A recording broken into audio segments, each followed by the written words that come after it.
Muy buenos días. El día de hoy vamos a empezar con lo que es la tercera y última clase de mercados e instituciones financieras. Agradezco su tiempo. Espero que quien no se pueda unir esté viendo los videos y que estén disfrutando lo que es su certificación. Vamos a empezar. Creo que solo se ha unido María. No sé si tengas duda de algo de Coursera de una vez, ahorita que nada más estamos en lo que se integran más compañeros y todo va bien. No sé, ¿todo bien? Hola, buen día. Sí, Buenos días. al parecer todo bien. Ya estoy en lo último, no me falta el examen final. Ok, súper. Ya nada más es el examen final y no sé cuándo hayas hecho el módulo 4 o 5, que es de subir un ensayo. Ese se tarda un poquito en calificarse. Si lo hiciste una Sí, semana. sí, lo hice en la semana.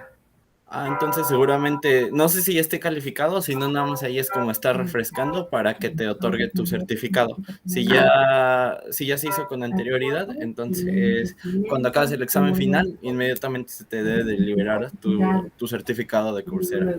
Ok, gracias. Igual cualquier duda ahí por mensaje en Classroom, por mensaje privado, por cualquiera de esos dos medios, ahí estamos. Ok, gracias. Nada. Ok, pues entonces vamos a empezar lo que es la clase. Ya estuvimos viendo casi todos los tipos de mercados. Ya prácticamente nada más nos falta ver el mercado de derivados y el mercado de valores. Ya estuvimos viendo el mercado de dinero, el mercado financiero, todos esos. Entonces ya prácticamente para tener la visión completa. Ok, ya no estamos viendo. Vamos a ver el último tema. El día de hoy es como para más despejar dudas. Espero terminar un poquito antes de lo que hemos terminado en las demás clases. Entonces, como si se tiene alguna duda del curso en general, de lo que se impartió principalmente aquí, aunque sí también es de Coursera, sin ningún problema, lo buscamos, ya sea que les conteste aquí o por mensaje, les haga un texto o algo así. Entonces vamos a empezar ya con lo ultimito, que es el mercado de capitales. Ok, el mercado de capitales es también conocido como el mercado accionario y se denomina así porque los valores que se negocian en él presentan capital social de las empresas, acciones. Entonces, en este mercado ya estamos viendo como parte de lo que es una fracción de la empresa, por así decirlo. Y aquí hay como un esquemita que dice que por qué participar en el mercado de capitales, pues porque están los demandantes, que es las personas que necesitan capital para un crecimiento, para un financiamiento o para otorgar valor a los accionistas. Estos demandantes son las empresas, son las empresas que están dispuestas a ceder una parte de su constitución para, para obtener ingresos y esos ingresos al final van a otorgar un cierto crecimiento, o al menos eso es lo que se espera, que si bien ya hemos visto en Coursera, o sea, o por contexto general, que no siempre es así y que es como este mercado es quizás el más volátil y también el que más riesgo hay, porque todo está respaldado solamente por la empresa, no es como que esté respaldado por el gobierno, por una deuda o por algo así. Este es como que de acuerdo al comportamiento del mercado, como funcione. Aquí los inversionistas, al tener más riesgo, también tienen un poquito más de opciones. Tienen la alternativa de inversión, tienen un rendimiento, es más fácil obtener liquidez siempre y cuando la acción esté bien posicionada y también puede diversificar más. Como se ve en el video, el mercado de capitales es muy amplio, a diferencia de invertir quizás en gobierno o en infraestructura, etcétera, es como está constituido por la industria completa, por las empresas completas. Hay muchísimos tipos y giros de mercado. Hay entretenimiento, alimentos, construcción, etcétera. Entonces, eso permite diversificar de una mayor forma. Aquí tenemos, a esto también se le puede llamar, además de mercado de capitales, instrumentos de renta variable. Como se dijo, no es, los otros son más de renta fija, los de deuda, como ya vimos, porque son están planeados para pegarse a un cierto tiempo a una tasa de interés, que a veces la tasa de interés puede ser movible, como vimos, pero por lo general la tasa es fija. Estos, como son renta variable, está más condicionado a cómo se comporta el mercado. Y pueden ser acciones, sociedades de inversión, fibras y CKTs. Y ahorita les explico qué es, no se preocupen. Aquí otra vez vamos a ver eh, lo que es el mercado primario y el mercado secundario. En el mercado primario ya sabemos, es cuando se negocian por primera vez en el mercado, va directamente de la empresa al accionista y este dinero sí va a llegar directamente a la empresa. Ya en el mercado secundario opera a partir de la segunda negociación de un valor. La negociación ya no se liga por completo a las condiciones de la empresa o las nominales, sino a las condiciones del mercado en general, y los recursos derivados de su operación se realizan ya entre inversionistas, ya no tienen que ver por ahí alguien externo. Ok.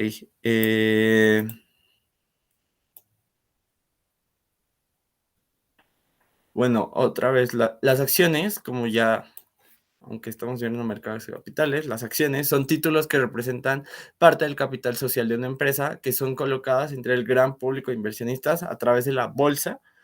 Hay que tener eso muy claro, que es a través de la bolsa para obtener financiamiento. No es como que la empresa llegue y te diga, ay, ¿quieres acciones? Y ya así a una persona común.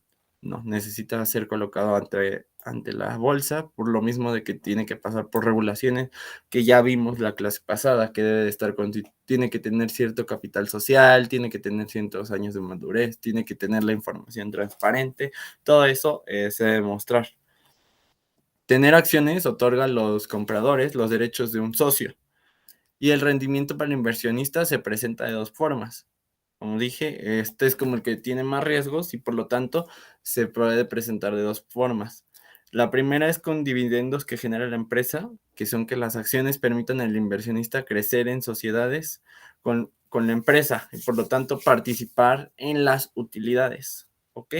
Y la ganancia de capital, que es por lo general la más común y por lo que se invierte, que es el diferencial, que no es más diferencial, no es más que una resta, entre el precio al que se compró y el precio que se vendió la acción. O sea, digamos, si compro una acción en 20 pesos y para el próximo año ya está en 28 pesos, tuve ya una ganancia en capital de 8 pesos. Al final también tenemos que hacer ahí la conversión de cuál es la tasa de inflación para ver si no perdió su valor real o si realmente, o sea, el crecimiento no fue verdadero, porque pues como sabemos la inflación hace que se pierda el valor adquisitivo del dinero, pero al final de cuentas es eso, la resta de lo que compraste a lo que vale o a lo que se vendió, porque ahí es cuando se obtiene la liquidez. Puede que pase que a veces pues pierdas, porque digamos el mercado está muy mal, tú estás viendo que tu acción está bajando y ves que no se va a recuperar, así como que estás viendo una acción tipo Interjet o cosas así que no ves que pueda salir del estado de crisis y que la acción ya vale nada. No sé si por ahí vieron ahí la noticia de hace tiempo, de que Interjet cuando estaba en crisis ya valía lo mismo que, que un gansito o algo así la acción, no sé, estaba ya súper barata, pero pues porque realmente no iba, era muy improbable que hubiera un crecimiento o una recuperación. Entonces, pues ahí quien compró la acción a 100 pesos y al final terminó valiendo nada, pues perdió por completo su dinero. Por eso se dice que está respaldada por la propia empresa nada más. Hay tipos y series en las acciones. Los tipos son estas dos, las comunes ordinarias y las preferentes.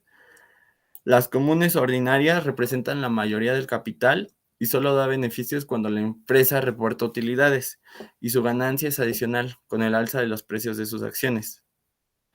Las comunes ordinarias, como lo dice ahí, son las las que más se van a ofrecer en el mercado de capitales.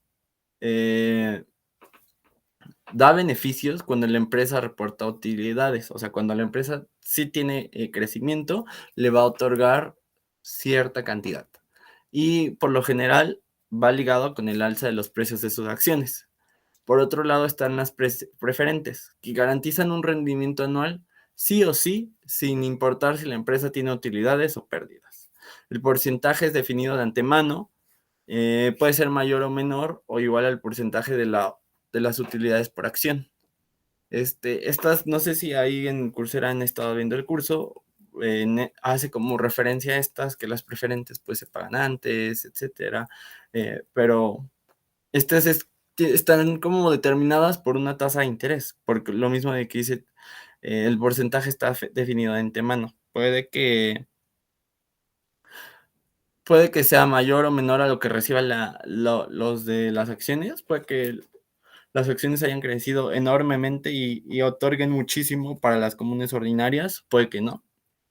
Entonces, la preferente es un riesgo, pero la verdad es como que siempre va a ser más probable que las comunes ordinarias te otorguen cierto crecimiento. Las preferentes como que se va fijando, es para clientes como más específicos, como que quieres mantenerlos contentos o al tanto.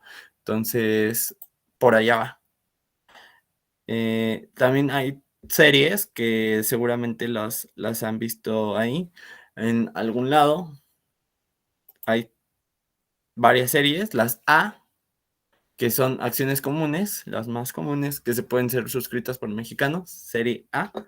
La B, que son libres de suscripción, esta es como más para, o sea, sí son por mexicanos, pero la verdad son más para los extranjeros, son más para personas ya sea físicas o morales, pero sí es más como para extranjeros, porque si no, toma la que tiene un poquito menos de condicionantes para los mexicanos.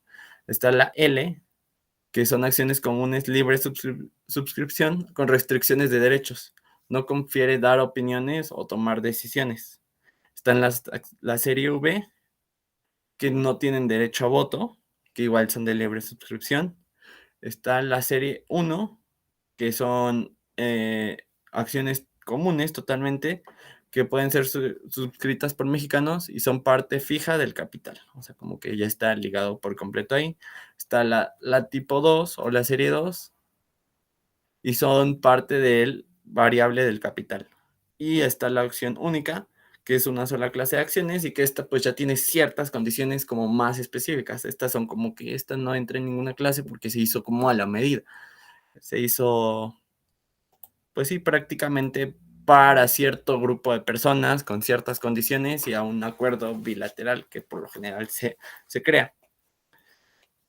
Para inscribir acciones son los mismos requisitos como para inscribirte en la bolsa, que ya los vimos, que debe de tener 3 años de estar constituida la empresa, contar con un capital contable de 20 millones de UDIs, el resultado del ejercicio de los últimos 3 años debe ser positivo y el importe del capital social a captar no debe ser mayor al 30% de capital actual de la empresa. O sea, no puede dar más del 30% capital actual de la empresa. Si no surge ahí lo que es apalancamiento, que ya también debieron de ver en Coursera.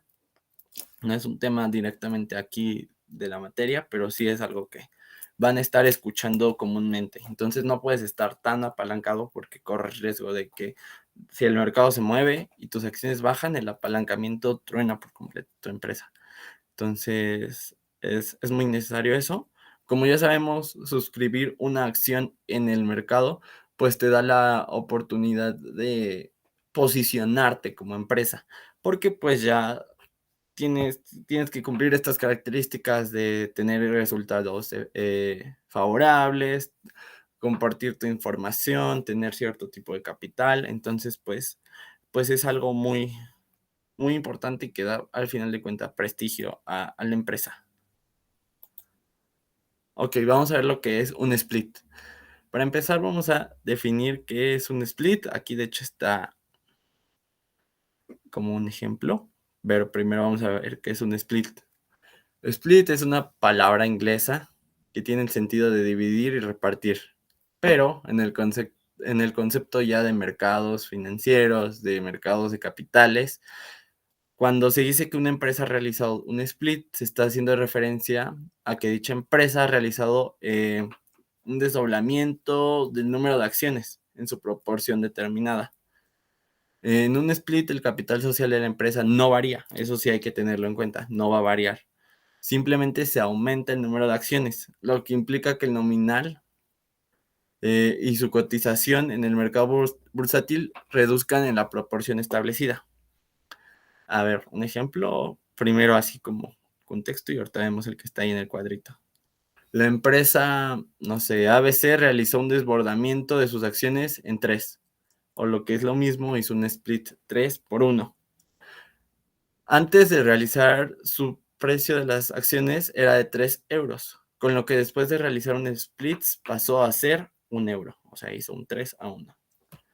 ¿Cuáles son? O sea, pero ¿por qué dirías? ¿Por qué hago un split? O sea, este tema igual se explicó como en Coursera, pero sí es como importante.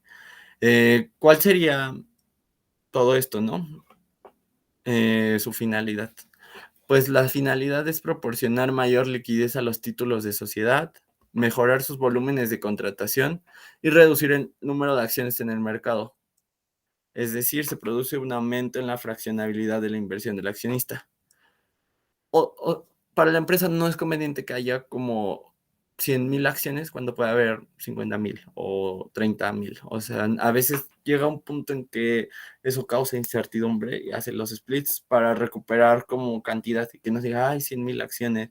No es lo mismo tener 100,000 acciones de $1 que tener 30,000 acciones de $3. Entonces, pues al final no pierdes liquidez, sino al contrario, como que nada más, o sea, no va a cambiar nunca el valor, por así decirlo. También lo haces para disminuir la cotización unitaria de la acción, porque esta es muy elevada. Y facilitas la entrada de pequeños inversores, ya que aumentas el número total de acciones y facilitas así el fraccionamiento. El split tiene un efecto neutro para el accionista de la empresa que lo realiza, ya que por los accionistas es lo mismo tener 200 acciones de la empresa de 3 euros que tener 600 acciones de la empresa de 1 euro cada una. En ambos casos el valor total de su cartera será 600 euros, o sea, no afecta nunca, nunca, nunca la cantidad. Solo estamos hablando de, o sea, la cantidad monetaria, solo estamos hablando del posicionamiento. Cuando el precio unitario de las acciones es muy alto, se vuelve difícil para algunos de los inversionistas particulares el poder operar lotes completos. Al llevar a cabo un split se puede abrir la oportunidad que más participantes puedan operar las acciones de cierta empresa, brindando mayor liquidez. O sea, porque a veces es muy caro poseer una acción. Ahorita $3 no se oye mucho, pero pues no son $3. Es muy complicado. Entonces, al hacer el split, pues ya es más fácil que un accionista pueda comprar a una acción de $1, por ejemplo. Por lo cual vas a ampliar la base de los inversionistas y recortando las posturas de compra y venta. Como el nombre lo indica, el split inverso es la multiplicación. El precio de referencia de la acción aumentará a razón de las acciones en circulación. Por ejemplo, una empresa vende 20 millones de acciones que cotizan a 50 centavos el dólar. Si le hiciera un split inverso, razón 1-2, o sea, 1-2, vería el precio de las acciones cotizar a $1, mientras que el número de acciones que circularían pasarían de 20 a 10 millones. O sea, el split como tal es aumentar. El split inverso es reducir. Eso hay que tenerlo claro. Este tipo de operaciones se da en cuenta para mejorar la percepción emisora. O sea, es simplemente una decisión estratégica.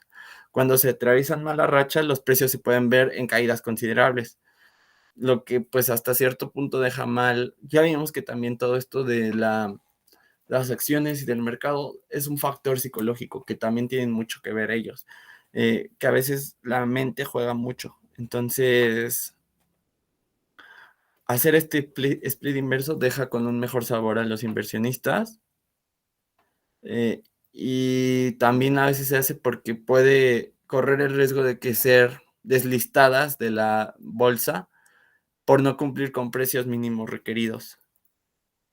Digamos, el Nasdaq o la bolsa incluso puede deslistar a las emisoras que coticen por debajo de la barrera de $1 americano, decir.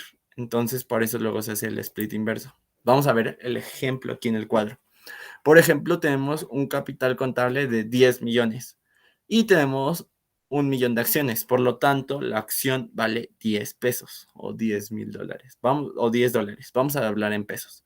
Entonces, si hacemos un split accionario, vamos a seguir teniendo los 10 millones de pesos. Pero ahora las acciones no van a ser 1 millón, va a ser 2 millones. Entonces vamos a hacer un split 2-1, donde la acción va a valer 5. Es decir, que si yo tenía una acción, ahora como se hizo un split accionario que se avisa por correo, por mensaje, etcétera, de vamos a hacer un split, ahora tengo 2 acciones, pero cada acción vale 5 pesos. Entonces, eso es lo que se hace en un split accionario. Por el contrario, si se hace un split inverso, sigo habiendo los 10 millones de pesos, pero ahora ya no va a haber 1 millón de acciones, sino va a haber 500,000 acciones. Se va a reducir la cantidad. Por lo tanto, si yo tenía 2 acciones que valían 10 pesos cada una, ahora solo voy a tener una acción que vale 20 pesos. Eso es, o sea, nada más es para causar un poquito más, cumplir con ciertas restricciones, causar una confianza en el mercado, factores psicológicos. La verdad no va más allá de eso porque como pueden ver, los 10 millones se mantienen constantes todo el tiempo. Ok, listo. Si hay dudas, recuerden que pueden detenerme sin ningún problema. Ok, seguimos con lo que es las sociedades de inversión y los objetivos de las sociedades. Una sociedad o fondo de inversión es una empresa cuya actividad es captar, invertir y administrar recursos de pequeñas y medianas inversiones que desean participar en el mercado de inversión. Por medio de estas sociedades de inversión se da acceso al mercado de dinero y de capitales a inversionistas individuales que por sí solos no tendrían la capacidad de acceder a los instrumentos que cotizan en estos mercados. Es decir, no es un concepto complicado, prácticamente lo dice ahí, es sociedad, es un conjunto de personas que quieren invertir. A veces las acciones pueden estar a un precio muy caro o si no logras diversificar bien tu portafolio, puede estar en riesgo. Entonces se juntan varias personas, todos invierten como un ente y a cada uno se le da la proporcionalidad de acuerdo a lo que estén invirtiendo. Obviamente trae su comisión por la persona que esté ahí regulando la sociedad de inversión. ¿Cuáles son los objetivos de las sociedades de inversión? Fortalecer y descentralizar el mercado de valores, el acceso del pequeño y mediano inversionista a dicho mercado, eso es muy importante, de hecho, creo que es la más importante, la diversificación del capital, la contribución al financiamiento de la actividad productiva del país. Como dijimos, al final siempre invertir en capital o en deuda siempre va a ayudar mucho al flujo del dinero, porque al final va a ayudar a que el dinero que en lugar de estar atorado sin movimiento se vaya en movimiento o se vaya a la fuerza productiva, como dice ahí, a aumentar la fuerza productiva del país y la protección de los intereses al público inversionista. Esto es muy importante. De hecho, si nosotros como individuos quisiéramos invertir, las sociedades de inversiones podría ser una de las mejores opciones porque seguramente no tenemos tanta capital para hacerlo. Ok, tenemos lo que es riesgo de crédito. ¿Qué es el riesgo de crédito? El riesgo de crédito es la pérdida potencial por la falta de pago de un acreditado contraparte, pudiéndose subdividir en riesgo de emisor, sí, en riesgo de emisor, riesgo de contraparte o riesgo de país. Primero vamos a ver ¿Cuáles son los riesgos de créditos? Aquí primero sabemos que puede estar denominado por A, triple A, que es sobresaliente, A alto, A muy bueno, B aceptada, B baja y B mínimo. Esto se puede ver en la Coursera o incluso si han visto la película de Big Short, en la de las crisis financieras cuando vendían bonos, los calificaban así triple A, eran muy buenos. Por lo general los que se vendían eran B o doble B, triple B, que serán como las que ya estaban muy improbables a un riesgo de impago. Entonces ahí está como la clasificación. Y la calidad puede ser como 1, que es muy baja, 2 baja, 3 baja moderada, 4 moderada, 5 moderada a alta, 6 alta y 7 muy alta. O sea, lo mejor es como un triple A calidad 7, que pues obviamente no hay tantos. O sea, esos es como que los súper sobresalientes sin riesgo. Incluso dentro de esos, a veces por cómo se comporta el mercado, puede que pase otra cosa o que no lleguen a eso. El riesgo de crédito, entonces, puede verse en el riesgo de emisor, el riesgo de contraparte y el riesgo de país. El riesgo de emisor es la pérdida potencial por la falta de pago obligado del directo. Como ya expliqué ahorita, en el mercado de bursátil existen calificadoras, las cuales son empresas especializadas en la medición del riesgo de crédito, dando calificaciones específicas para el emisor y la emisión de que trate. Para un mismo emisor, sus emisiones pueden tener diferentes grados de riesgo de acuerdo al crédito o a cómo estén en plazos y en garantía. Un crédito contratado con una garantía real o hipoteca está expuesto a un riesgo menor que un crédito sin garantía, al final de cuentas. Está el riesgo de contraparte, que es la pérdida potencial ocasionada por falta de pago de un intermediario. Por ejemplo, en el caso de un título de deuda del gobierno federal a una casa de bolsa, se considera que ese título está libre de riesgo emisor. Sin embargo, existe la posibilidad de que la contraparte, o sea, la casa de bolsa, no pueda cubrirnos el título al vencimiento, que pueden ir por fallas operativas o hasta quiebra o suspensión de pagos. O sea, el riesgo de contraparte no es tanto ni de el emisor ni del que compró, sino que ahí el intermediario pudiera haber tenido algún riesgo operativo, pudo haber tenido quiebra, lo pueden haber suspendido por algún un mal uso. Al final, todo tiene riesgo. Para eso estamos seguros, como buen actuario les puedo decir, o sea, que para tratar de mitigar el riesgo o las cosas que puedan ocurrir de eso, pero no es, todo, casi cualquier operación va a tener un riesgo, por más mínimo que parezca, porque en los CETES digas no tiene riesgo y como que en 3 días, que ojalá no pase, entremos en guerra, ya no pueda pagar el gobierno, se te quede sin dinero, todos estemos como en crisis, o sea, son cosas que al final pueden pasar. Y justamente el último riesgo, el riesgo país, se refiere a la pérdida potencial en virtud de un emisor o contraparte se encuentre radicado en un país que imponga controles, incluso indicadores financieros económicos. Para simple, o sea, digamos, si tenías dinero invertido en, no sé, en países como Ucrania o Rusia, que pues están pasando por problemas políticos, es muy probable que el capital sea muy difícil de recuperar. Por eso se vio que cuando se empezó a declarar todo esto de la guerra, todos empezaron a salir de ambos países, porque era muy probable que se suscitaran estas cosas, de que más adelante ya no pudieras tener tu dinero. Entonces, por eso mejor decidieron salirse antes de que pasara algo más. Clasificación de los riesgos financieros. Eh, Se refiere a la pérdida potencial o falta de rentabilidad o la privación de posibilidades de ingreso adicionales como resultado de quedarse corto de lo que se espera en una economía. Las inversiones financieras en renta fija o variable están expuestas a riesgos de diferente naturaleza, como es el riesgo de mercado, el riesgo de crédito, el riesgo de liquidez, el riesgo de operaciones y el riesgo legales.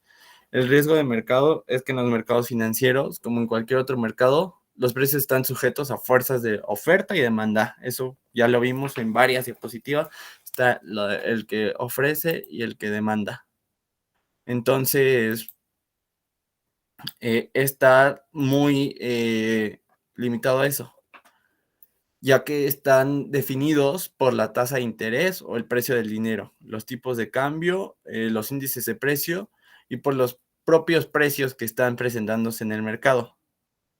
Entonces podemos ya dar como conclusión que el riesgo de mercado, que es la pérdida potencial por cambios en las variables que caen sobre la evaluación de las posiciones de las operaciones, ya sea activas, pasivas o causantes del pasivo. El riesgo, como les dije, está implícito en todo tipo de operación y ya está dispuesto a la alza o baja de diferentes variables que no tienen o a veces tienen que ver directamente con esto.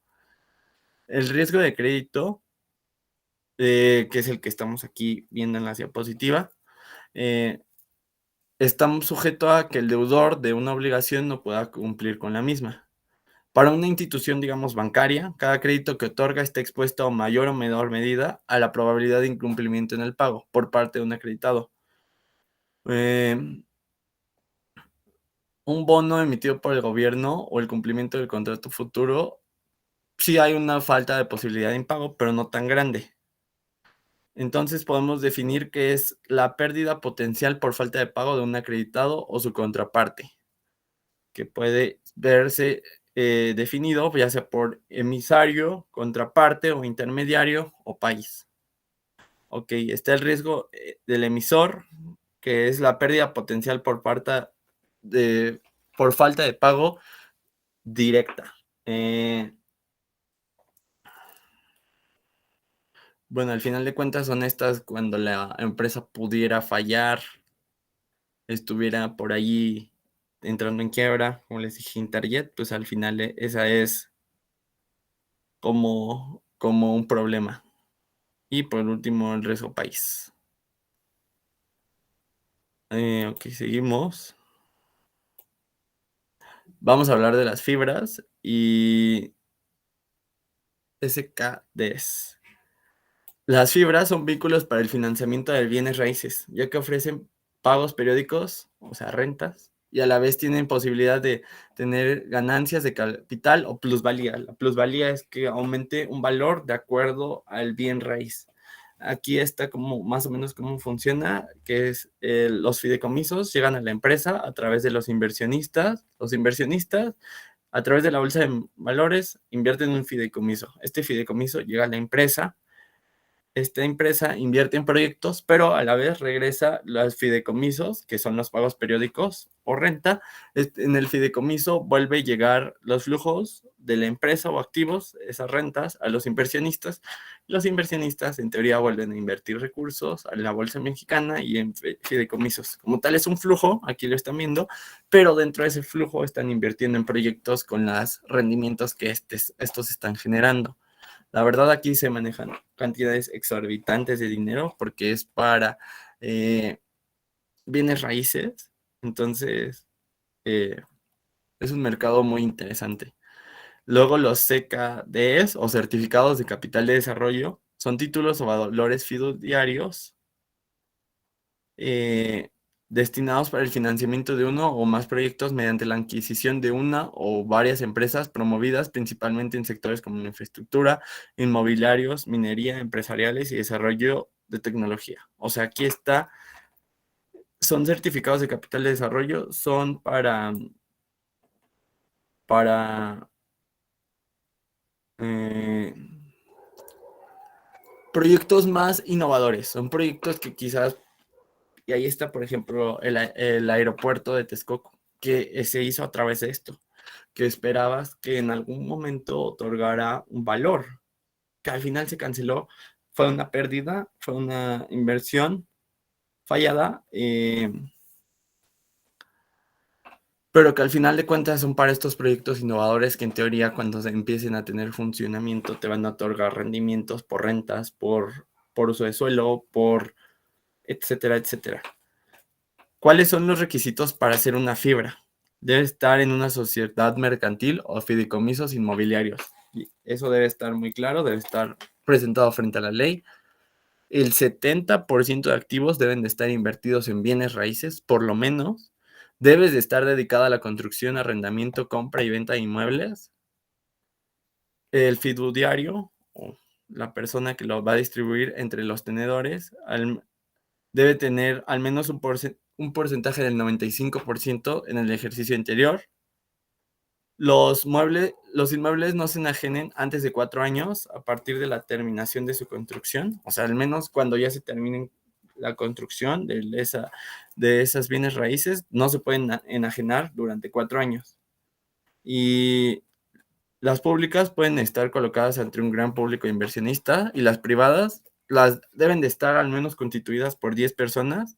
No debe haber partes relacionadas, o sea, que tengan relación directa con las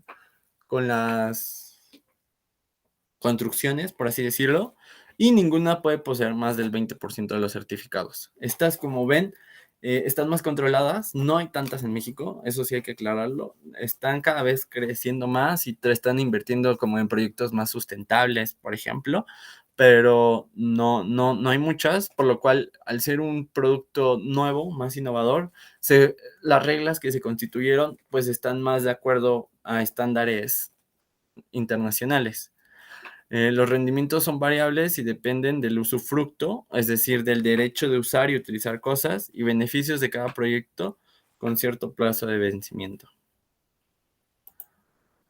Ok, con esto terminamos un poquito lo que es el mercado de capitales.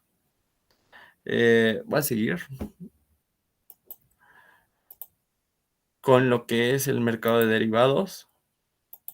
La verdad, este tema lo voy a dar nada más por encimita para que lo conozcan un poquito, porque estuve viendo su plan de estudios y tienen una materia de derivados y otra de cálculo de derivados. Entonces, nada más es como para que cuando lleguen a esas materias no lleguen como en blanco. Y esto es más que nada su constitución y un poquito por encima de lo que es. Pero la verdad, derivados, como ven en su plan de estudios, es un tema muy importante, es un tema muy extenso que van a estar viendo en sus respectivos cursos. Entonces nada más lo voy a dar como por encimita. ¿Qué son los derivados? Son instrumentos cuyo rendimiento depende del valor de otro instrumento, un activo subyacente al que estén referidos o al que derivan.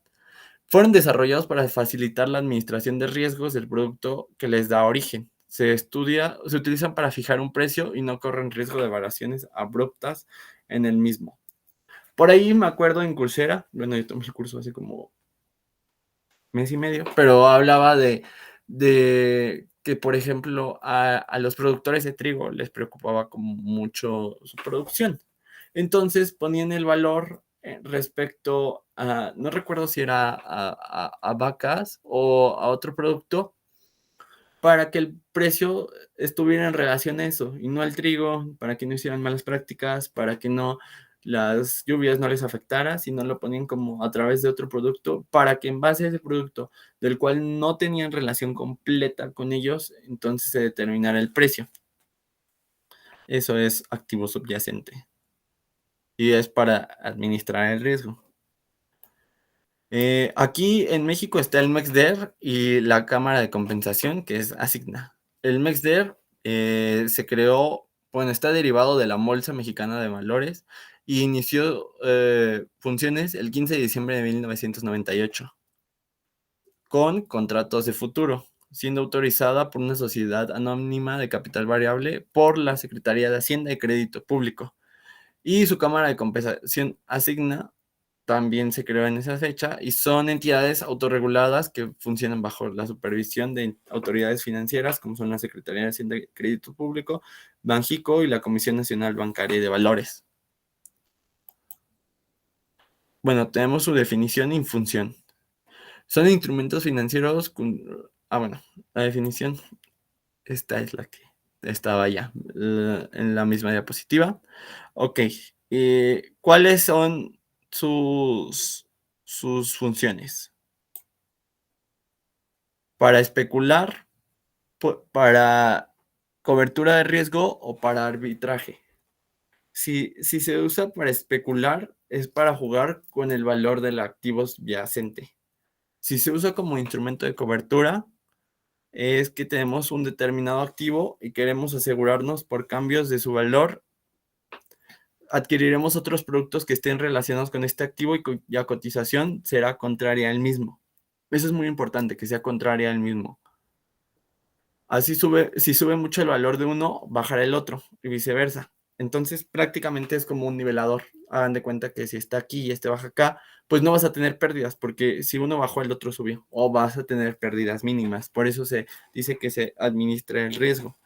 Eh, Esto es una forma de protección por un quebranto patrimonial, o sea, porque falle algo, o por una bajada excesiva del precio de nuestro activo. Esto se hace principalmente con materias primas, con productos que tienden a fluctuar mucho, o sea, que pueden estar así y así, y que realmente depende de condiciones a veces completamente externas. Entonces, pues los eh, productores hacen como que hay sus derivados de algún tipo, ahorita vamos a ver cuál, y ayuda muchísimo a esa compensación. Y por último, bueno, a todo esto, a esta fluctuación se le llama ratio de cobertura, ¿ok? Y por último, para arbitraje, que consiste en obtener un beneficio traficando en diferentes mercados con un mismo producto que tiene precios diferentes en ellos. De esta manera, conseguimos un beneficio casi instantáneo y sin riesgo, comprando donde es más barato y vendiendo en el mismo donde es más caro. Al ser productos, puede que los precios estén determinados en diferentes espacios. Puede que, por ejemplo, en Estados Unidos, que es tan amplio, en el norte esté el precio del maíz súper barato y en el sureste haya ocurrido un huracán y el precio del maíz esté muy caro. Entonces, por ahí vas a hacer un arbitraje, compras donde está barato, vendes donde está caro, y así como que eso ayuda a equilibrar los precios, a mantenerlos que no se disparen tanto, pero también ayuda a que obtengas ganancias. Igual esto necesita un análisis súper técnico, no es como que yo pueda entrar y hacer eso, sino como que pues implica muchos estudios. Ahorita se lo estoy explicando como de la manera fácil, fácil. Ok, en los mercados de derivados hay dos tipos de mercados. Está el organizado, que es el estandarizado, y el extrabursátil, o OTC, que viene de sus siglas en inglés. En los mercados organizados tenemos contratos con términos y condiciones, eso está muy importante, está estandarizado, y hay una cámara de compensación que se encarga de liquidar los precios de acuerdo a los valores. Por el contrario, en el mercado extrabursátil, los términos de negociación se dan de acuerdo a las necesidades de cada participante, es decir, como que se hace de una relación bilateral y no existe cámara de compensación. Es un mercado prácticamente, pues, a la medida, pero pues con más riesgos, porque pues necesitas hacer muchas adecuaciones para que sea funcional para ti. Eh, Hay como diferentes ventajas y desventajas de los mercados organizados a los que no lo son. Por ejemplo, hay un riesgo de contrapartida. Por ejemplo, los mercados organizados funcionan a través de una cámara de compensación, que eso ayuda porque liquida las posiciones a diario, que obliga a tener a las posiciones márgenes mínimos de liquidez. En los mercados no organizados no necesariamente no existen estos tipos de depósitos, por lo que existe un riesgo de que exista un impago en la contraparte en algún punto. Esto en las cámaras de compensación tienen que estar ocurriendo al mismo tiempo, si no quedas fuera. En las no organizados, no. Entonces puede que a veces se separe mucho, entonces que ya no, que ocurra un impago. También hay una regulación porque los mercados organizados están regulados por una institución financiera gubernamental, por ejemplo, la Comisión Nacional Bancaria de Valores en México. En cambio, en los mercados no organizados, los creadores de los mercados suelen ser instituciones financieras que crean contratos, ya les digo, hechos a la medida, y no tienen realmente a nadie detrás que regule o vigile sus operaciones. Toman como marco legal algunas de las ya constituidas, pero pues al final de cuentas no están organizados.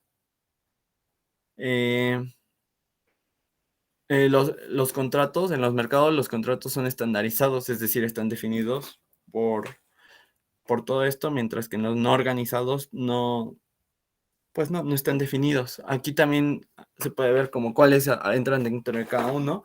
En los organizados están los futuros, las opciones y los swaps de primera generación, mientras que en los OTC están los forwards, los swaps, las opciones de tasas, entre otros. Los mercados organizados tienen una instalación, los no organizados no tienen un lugar fijo. En los organizados está el contrato estandarizado, en los no está el contrato a la medida. En los organizados hay una cámara de compensación, en los no organizados no hay una cámara de compensación, en los organizados hay una red de seguridad en caso de incumplimiento y en los no organizados no existe una red de cumplimiento. Tú dirías, ¿por qué me iría al no organizado si en el organizado está todo esto regulado? Pues porque a veces es más fácil, hay menos restricciones, es un contrato bilateral. Necesitas estar muy bien informado para entrar en no organizado, porque si no, pues simplemente nada más eh, van a aprovecharse del desconocimiento para hacer algo que esté favorecido o desbalanceado para una persona. Vamos a hablar de los principales productos. Ya realmente faltan como 3 diapositivas, entonces no sé cuántos estemos, pero bueno, voy a explicar esto y si para después, si tenemos dudas de algún punto del temario completo, lo podemos ver. Prácticamente tengo todas las diapositivas juntas, entonces si queremos como regresarnos a algún tema en específico, podemos utilizar este rato para hacerlo. Entonces, bueno, vamos a ver los principales productos, que son 5, o al menos 5 son los que me gustaría hablar. Primero vamos a hablar del forward, que es la promesa de comprar o vender una cantidad de un producto bien con determinadas características a un precio establecido para entregar en una fecha futura determinada. Son conocidos también como contratos de cobertura y se hacen principalmente sobre divisas, bonos o instrumentos de capital. Entonces es la promesa de comprar o vender una cantidad de producto a un precio establecido en una fecha determinada. No va más allá de eso. Los futuros son instrumentos que permiten fijar hoy el precio de compra y o venta de un activo subyacente, ya sea acciones, tasas de interés, índices accionarios, para ser pagados o entregados con una fecha futura. Son productos estandarizados. Entonces, lo que te ayuda a los futuros es fijar el precio de hoy, de compra o venta de un activo. Entonces, eso ayuda mucho por si en algún punto las tasas de interés llegan a moverse mucho, las acciones pueden llegarse a moverse mucho también. Entonces, si fijas hoy el precio de venta o de compra, o sea, yo, Eric, quiero establecer un contrato de futuros y te voy a comprar tu acción en el 24 de septiembre de 2023 a 5 pesos, sin importar si haya bajado o subido el precio, yo te la voy a comprar en 5 pesos. Entonces puede que yo tenga el capital hasta el 24, hasta el próximo año. Entonces por eso hago eso, porque quiero fijar ese precio y según yo mis cálculos, esa acción va a estar a un precio más elevado. Yo comprarla a un precio más caro, pues ya estoy teniendo ahí un rendimiento de entrada por comprarla a esa fecha, porque si el próximo año esté a 7 pesos, yo ya de entrada yo ya la fijé a 5, entonces ya gané ese diferencial. Pero por el contrario, si hiciera mal mis cálculos y todo eso y quedó en 3, pues yo estoy obligado a pagarla en 5. A esto vienen las opciones, que este es un poquito diferente al anterior. Pues sí, ¿no? Es un contrato estandarizado en el cual el comprador paga una prima. Una prima es como un seguro y adquiere un derecho, pero no la obligación de comprar o vender un activo subyacente a un precio pactado a la fecha futura. El vendedor está obligado a cumplir el compromiso. ¿Ok? Está chistoso. De hecho, es un pensamiento, todo esto de los derivados se incluye un pensamiento más complejo. Por eso les digo que no podemos ver ni en una clase ni en 20 minutos, porque es muy extenso. Tengo por ahí un libro, si les gustan, se les puedo mandar el link ahorita que en unos 10 minutos, o sé si me lo piden por ahí por el chat, donde son como 50 páginas y está muy bien explicado, pero es como que ahorita nada más se lo estoy dando por encimita. Entonces las opciones, yo pago una prima y yo que es prima, es una cantidad de dinero, para tener el derecho de comprar un activo el próximo año. Entonces yo te voy a dar $1 para que el próximo año tú me vendas tu acción a $6, sin importar qué. Pero al final del año siguiente yo veo que la acción está a 5, entonces no me conviene porque tendría una pérdida. O sea, ahorita la acción yo la estaría comprando a 6 cuando realmente vale 5 o 4. Entonces yo pagué la prima se la quedó el vendedor. Yo le digo, ¿sabes qué? Ya no quiero. Entonces es como la opción. Ya no quise, ya no la compro, entonces hasta ahí quedamos. Es una opción al final de cuentas. Los swaps es un instrumento derivado que permite el intercambio de flujos, por ejemplo, tasas fijas o por variable, o posiciones en distintos vencimientos y o divisas. No existe un lugar fijo para llevarlos a cabo y estos están un poco menos estandarizados que otros derivados. Es decir, yo quiero hacer un swap de tu renta fija por una renta variable. Entonces, yo actualmente tenía una renta fija del 7%. Quiero hacer un swap que esté determinada por la tasa de inflación menos el 2%. Entonces, pues hacemos ese swap y al final ya no vas a estar utilizando una renta fija, sino que vas a estar usando una renta variable que está determinada por la inflación. O, por ejemplo, yo quiero hacer un swap donde voy a intercambiar, por eso también dice divisas, mis 100 euros por 100, por la cantidad determinada en dólares más cierto interés o algo así. Entonces, los swaps va más determinado por eso. Swaps es un intercambio. Entonces, va para allá. Y los warrants, que son títulos que cubren los riesgos de baja en el precio de las acciones de una cartera de inversión. Confieren a sus tenedores, a cambio de una prima igual, el derecho de comprar o vender al emisor un bien subyacente durante un periodo o una fecha establecida a un precio determinado. Tanto los futuros como las opciones se comercializan en el mercado organizado, mientras que los forwards, warrants y swaps se negocian en los mercados no organizados, OTC, que significa over the counter. ¿Ok? Entonces los warrants, yo pago una prima para tener, para que en cierta fecha te pueda vender mi acción a cierto precio. Entonces, eso es como los warrants. Esto va más en las acciones, las opciones va más a compra, a obligaciones, pero no tanto a acciones. Los warrants van más ligados al mercado accionario, al mercado, a cómo esté determinado el mercado, etcétera. No sé si está ahí quede más o menos claro.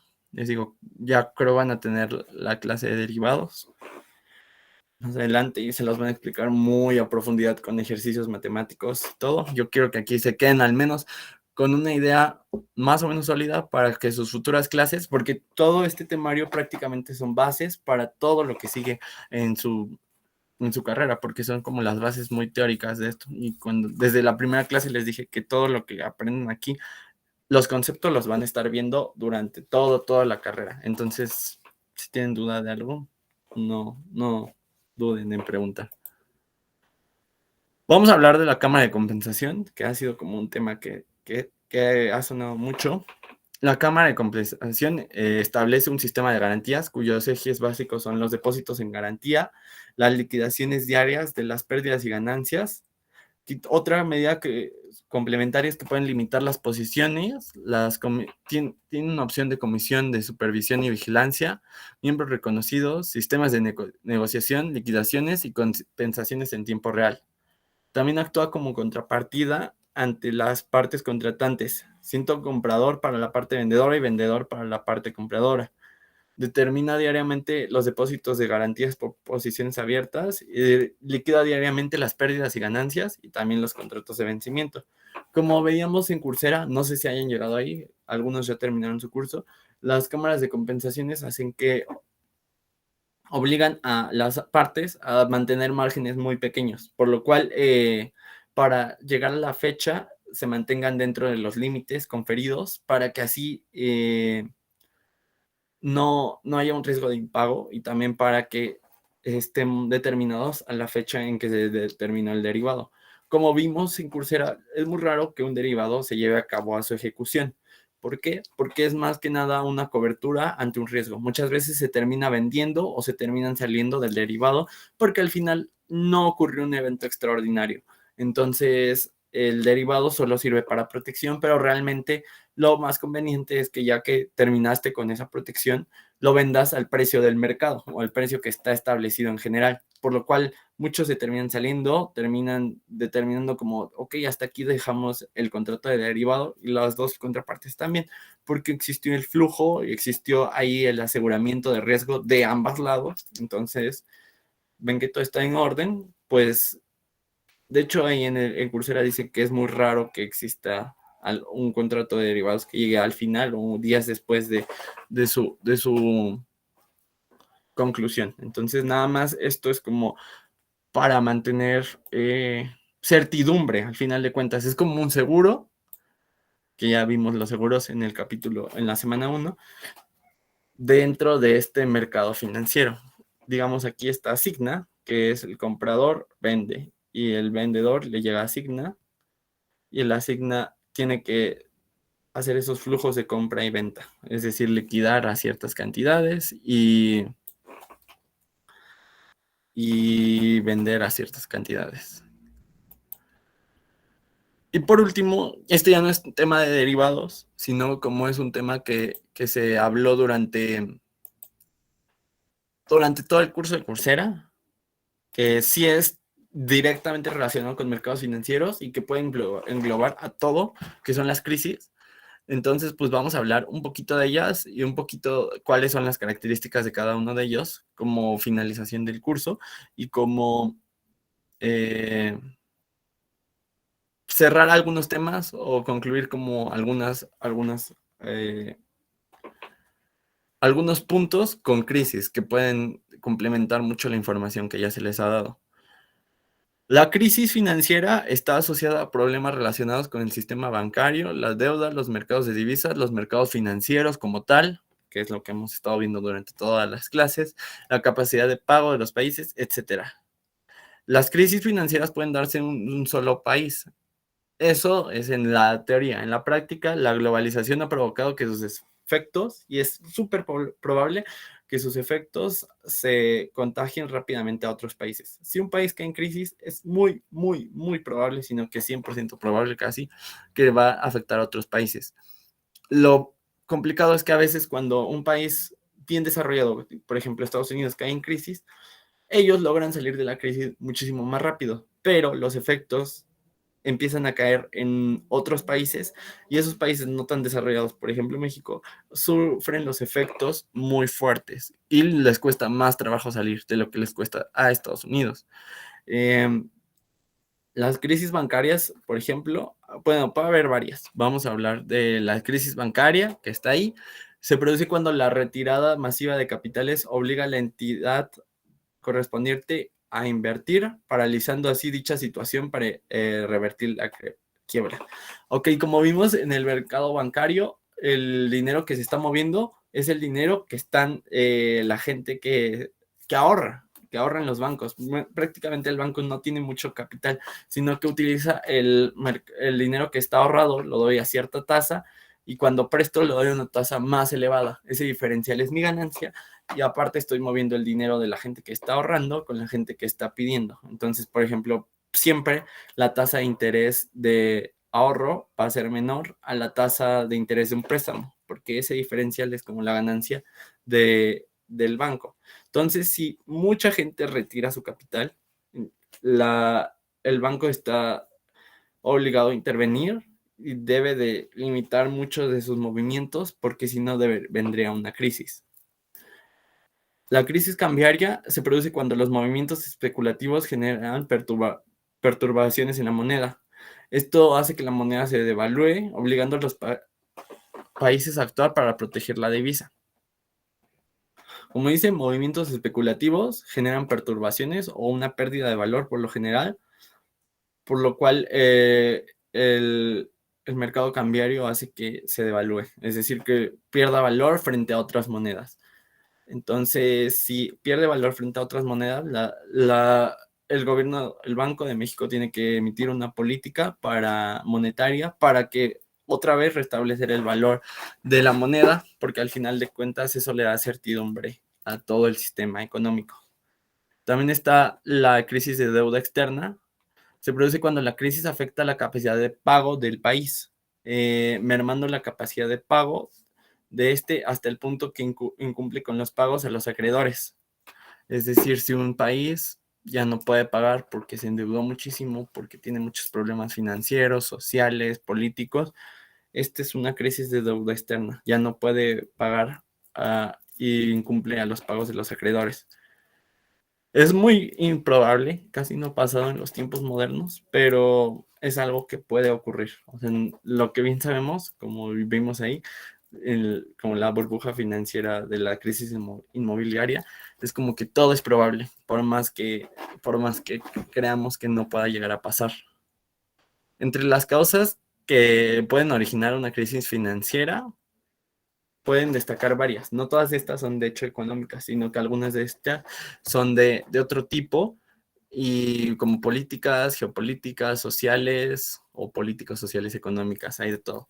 Por ejemplo, la situación financiera mundial, las tensiones económicas entre países, por ejemplo, ahorita el problema China, Rusia, Estados Unidos, las políticas macroeconómicas insostenibles, que las políticas de la macroeconomía, que el director del Banco de México esté haciendo como tasas de intereses muy altas y lógicas, podría ser, o tasas de intereses muy bajas, entonces eso podrían ser como políticas macroeconómicas insostenibles, que el sistema financiero pues esté debilitado y no otorgue como un respaldo sólido ante cualquier crisis. Por ejemplo, si llega una crisis y se sabe que el mercado financiero en México no está bien posicionado, entonces eso puede hacer que la crisis se extienda más rápido. Baja robustez en el sector bancario, es decir, que no tengan la suficiente cantidad de dinero ahorrado, que ya expliqué más o menos hace como 5 minutos cómo funciona. Mala gestión del sector público.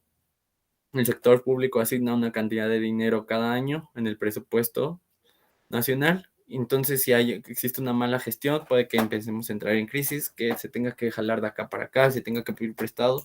Todo eso puede causar una crisis o una irresponsabilidad de las entidades bancarias y de crédito, que es como que empezaste a hacer un riesgo de impago, le ofreciste crédito a todas las personas, no hiciste estudios, entonces ya mucha gente está endeudada a tasas de interés muy alto, no pueden pagártelo, tú no tienes liquidez, eso puede ser otra de las irresponsabilidades. ¿Cuáles serían los indicadores para saber si estamos ante una crisis financiera o no? Bueno, primero podríamos determinar que hay poca coordinación entre órganos de control propios de los sistemas bancarios y monetarios, ya sea en las políticas económicas no haya sinergia o no estén relacionadas. Por ejemplo, las tasas de interés que otorgue el Banco de México, por ejemplo, no estén relacionadas con las que el banco esté pagando. Entonces, eso podría ser una. La falta de control y vigilancia de las instituciones económicas puede derivar en muchas ocasiones en malas conductas o prácticas, problemas de solvencia por parte de las entidades bancarias y de crédito, que pues al final de cuentas es provocado por crisis de confianza, porque realmente las personas pues mantienen su dinero en los bancos, no habría por qué sacarlo. Si hay una falta de confianza en el sistema, provocaría que esa falta de confianza y la salida de la liquidez o de la robustez del mercado bancario. El nivel de créditos y préstamos se muestra drásticamente reducido. Por lo general debe mantenerse hasta un cierto punto. Si estás viendo que no hay créditos y que no hay préstamos, es porque algo está pasando. La gente no lo está pidiendo, la tasa de interés está muy corta, no está dando el capital para pedir un crédito o préstamo. Entonces eso, aunque pareciera que no, aunque decir, es que el pueblo no está tan endeudado o no está pidiendo tantos créditos o préstamos. No, también es un indicador. Necesitamos mantenernos a un cierto nivel porque al final si la gente pide crédito o préstamo es porque quiere seguir manteniendo el flujo de dinero, quiere algo, pero sabe que lo puede pagar. Entonces, que no haya significa que por ahí está pasando algo. Problemas de liquidez en las empresas. Si hay también intervención de estados por medio de rescates o políticas económicas más severas, a menudo se toman caminos de austeridad más restrictivos o aparición de burbujas en determinados sectores, casos como la burbuja tecnológica o inmobiliaria en las últimas décadas.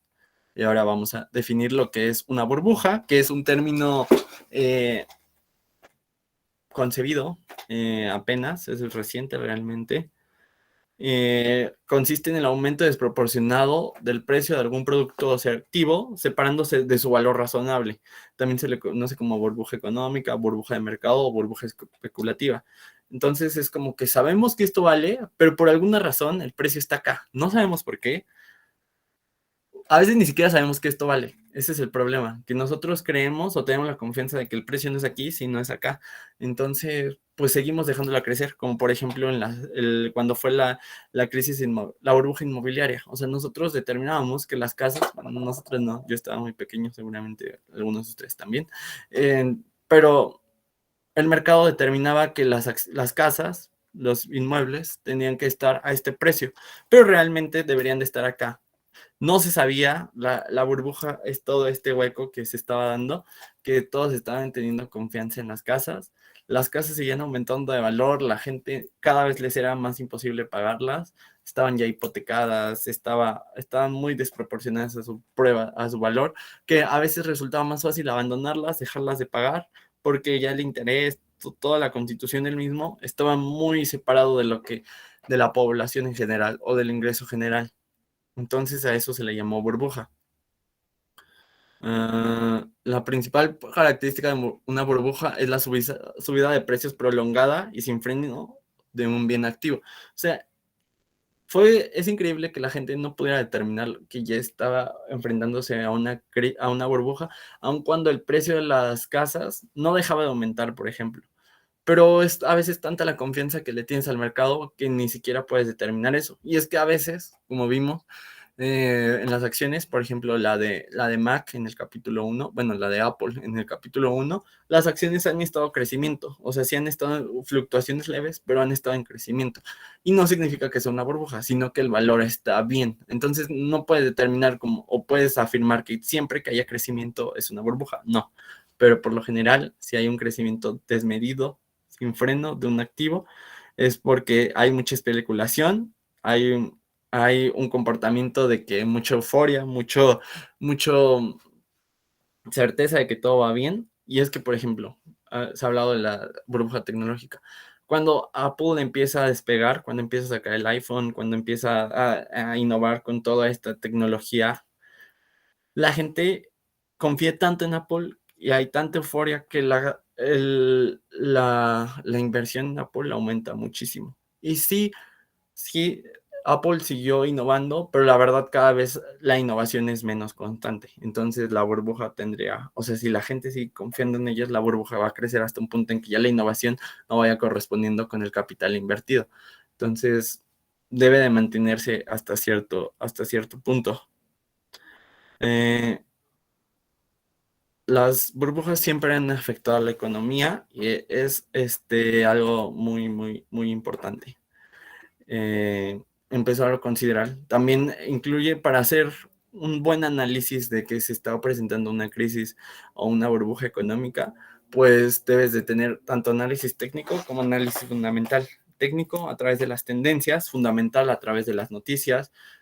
Se veía ahí en Coursera. Me gusta regresar mucho a Coursera porque lo han estado viendo entonces ahí que la burbuja de las crisis inmobiliarias se predijo, ya lo estaban enseñando las revistas, ya lo estaban enseñando algunos economistas, que no tenía sentido la cantidad de casas que se estaban haciendo, porque la gente, había muchas casas vacías, o sea, ya los medios ya lo estaban determinando, pero le fue muy complicado al mercado hacerlo porque existía mucha confianza. Hasta cierto punto eso, después de esa crisis ya ayudó a que la confianza se planteara y que determináramos si realmente todo esto pues valía la pena. O sea, no, no es que valía la pena, o sea, que si valía la pena plantearse que todo esto era una verdad absoluta, lo cual no lo es, lo cual necesita siempre hacer un análisis, etcétera. Por ahí va. Y bueno, como tal, esto es el temario a grandes rasgos. Ya lo vimos durante 4 clases, la verdad. Yo sé que fue mucho. Quien estuvo en las 3 clases, o al menos 2, notó que el temario era muy, muy, muy extenso. Prácticamente vimos 3 temas por clase, 2 temas y medio por clase. Me da gusto que lo hayamos podido acabar, sí tenía como el temor, ahí estábamos midiendo mis tiempos. Y pues nada, quedo abierto a dudas, ya sea de Coursera, de aquí del temario, si quieren nos regresamos a un tema, si quedó como duda de algo, se los puedo contestar puntualmente o cualquier cosa, o sea, háganmelo saber. Me gustaría que las bases que se ven aquí sí sean muy importantes para ustedes, pero si quieren hacer cualquier pregunta dentro del curso, sin ningún problema, quedo a su completa disposición.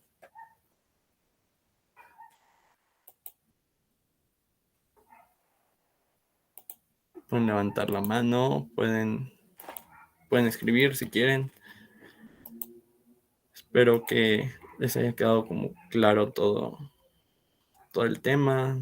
No sé, María, Lenor, Erika, no sé si tengan alguna duda de algún tema y quieren que nos regresemos en estos 10, 15 minutos que tenemos, que revisemos algo de Coursera o así.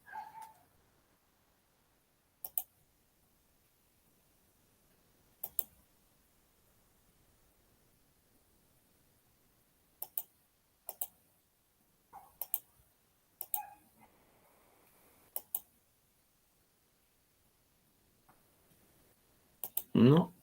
Ok, pues entonces si quieren le damos como un repaso rapidito a todo lo que fue el curso.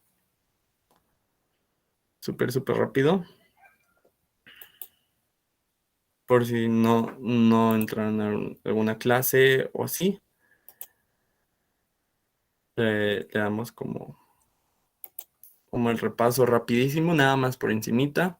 Igual si quisieran como alguna información de algún tema en específico que les parece interesante o relevante, y no, quizás no logré profundizar bien, eh, de verdad pueden acercarse con toda confianza. Ya estamos en lo último. Me voy a ir súper rápido. Estábamos en el mercado financiero. Es importante saber qué es un lugar o espacio físico o virtual, que hay tangibles o intangibles, que lo que nosotros estamos trabajando es en los intangibles, porque pues al final son promesas, papeles como tal, no lo tenemos como tal, sino es a través de contratos, etcétera. Entonces pues estamos en el intangible. Es un proceso, como concluimos, es es un mecanismo, es un proceso, son un conjunto de reglas. La importancia es facilitar el contacto a los oferentes y demandantes de los mercados financieros, determinar precios justos y dotar de liquidez los activos financieros.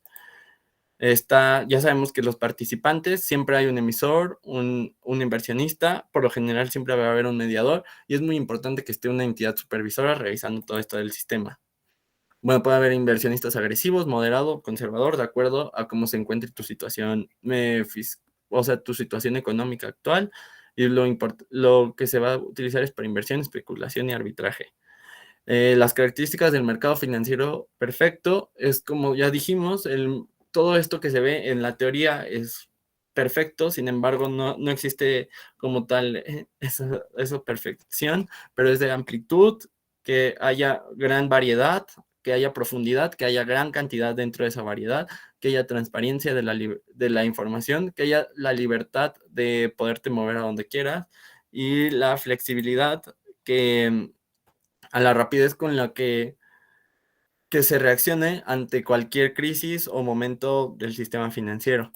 Existen diferentes clasificaciones, algunas son casi homólogas, por ejemplo, el mercado de acciones, que ya podemos determinar que también es el mercado de capitales, el mercado de largo plazo, el mercado de deuda, que es el mercado de corto plazo, que pues lo podemos dividir en dos, y pues el primario o el secundario, pero la clasificación principal es a través del monetario, cambiario, de seguros, capitales y derivados, que vimos prácticamente todos.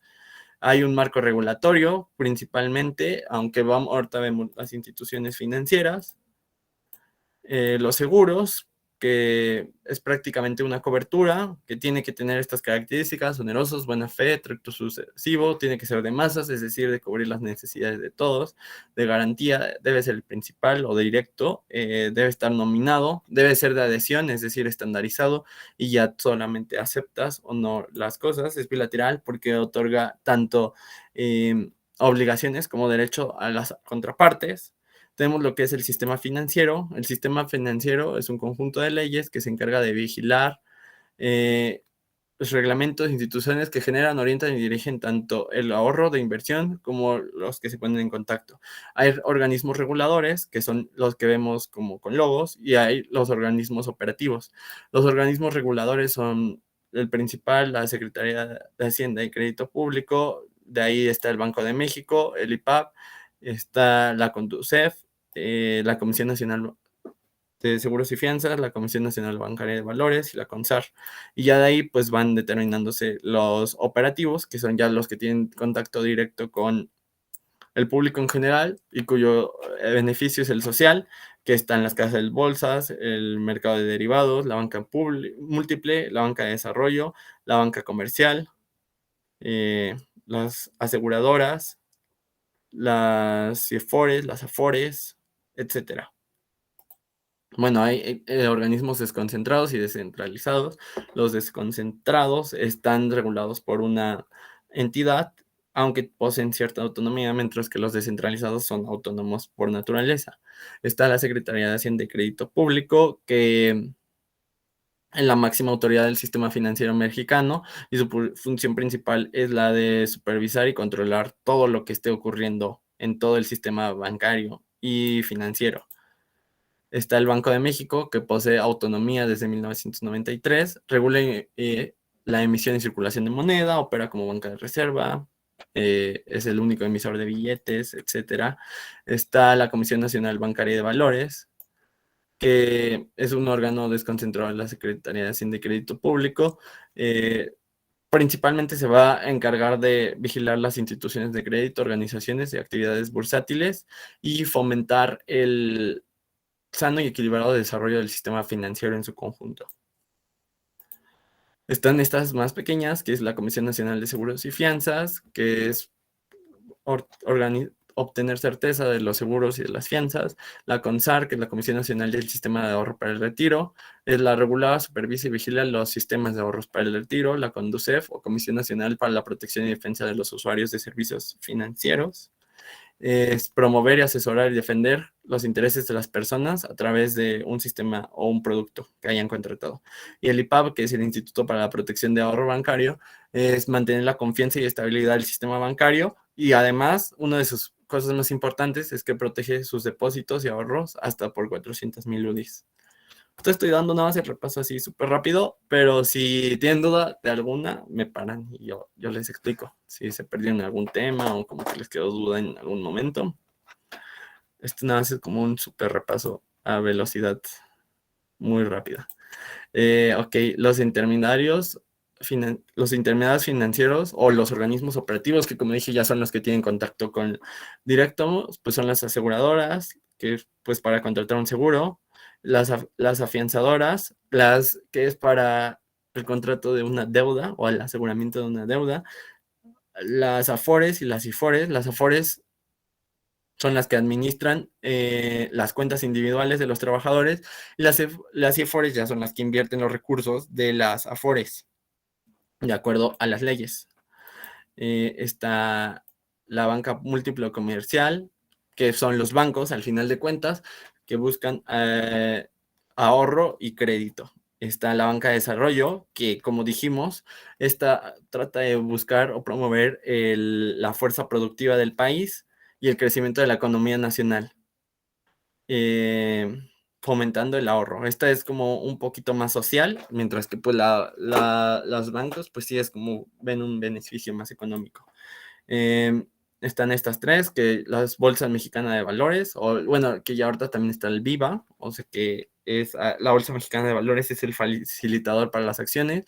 Las casas de bolsa son como intermediarios directos en el mercado de valores, y las sociedades de inversión, como vimos el día de hoy, son sociedades o un conjunto de personas que se reúnen que por sí solos no podrían invertir, pero en conjunto pueden hacer un portafolio e invertir de otras maneras. Está el mercado de valores. El mercado de valores es un mercado organizado que representa intereses particulares, engloba las transacciones de instrumentos representativos de valores disponibles y negociables que pueden ser objeto de comercialización.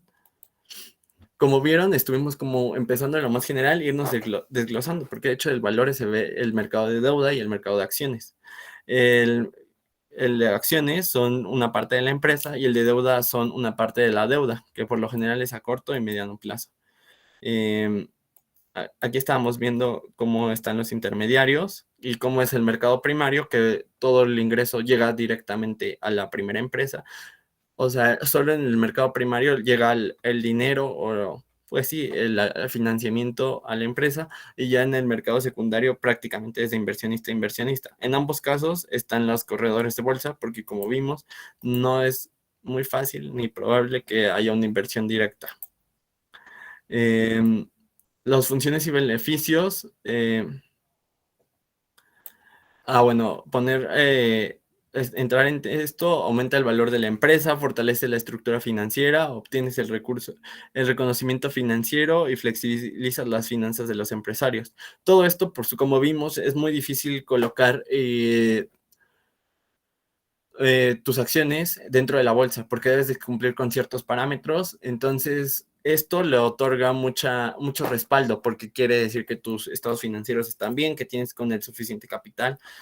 Si bien puede ocurrir la crisis de todo eso, pues sí otorga un poquito más todo esto de reconocimiento financiero, y también fortalece la estructura financiera, ya que pues puede ayudar con la inversión de capital a optimizar costos, a obtener liquidez, en consolidar cosas como la reestructura de deuda, etcétera. Y pues obviamente para modernizar y crecer.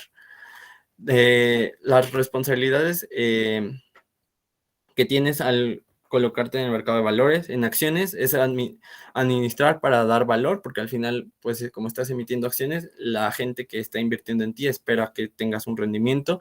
En acciones y títulos de deuda debes de proporcionar la información al mercado, es decir, debes ser muy transparente con toda la información que colocas, debes de ser claro con todo lo que haces, y en gastos de inscripción y mantenimiento debes de estar consciente que al entrar en todo esto, pues debe de haber gastos de inscripción y mantenimiento que deben de ser pagados.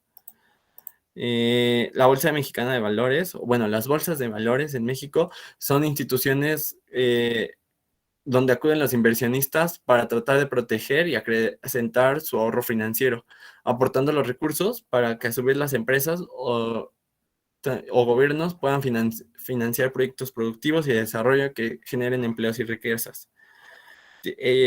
Los objetivos de la Bolsa Mexicana son facilitar la realización de operaciones de compra-venta, es decir, ligar a las personas que tienen dinero con las empresas que necesitan dinero, para así captar los recursos propios, promover el desarrollo bursátil, entre otras.